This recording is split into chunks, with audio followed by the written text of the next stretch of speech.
Welcome to the Slop Farm. Enjoy the video. In this video, I will explain how to adjust your Tesla Model Y trunk height. This simple customization allows you to set the perfect opening level for your power liftgate.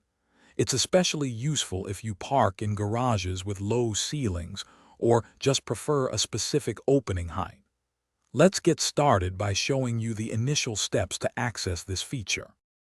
To set your desired height, first open the trunk using the touchscreen or key fob.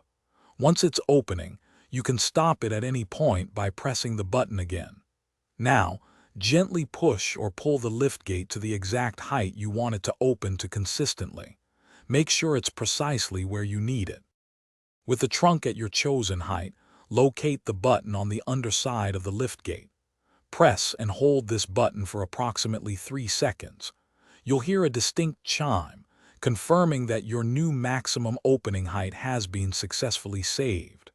Now, close the trunk completely and then reopen it to verify the adjustment. If you ever need to reset the trunk height to its factory default, simply open the trunk all the way to its maximum factory setting. Then, press and hold the liftgate button for 3 seconds until you hear the confirmation chime. Remember to always check your surroundings before opening the trunk, especially in tight spaces. Thanks for watching. Consider subscribing if we helped you today.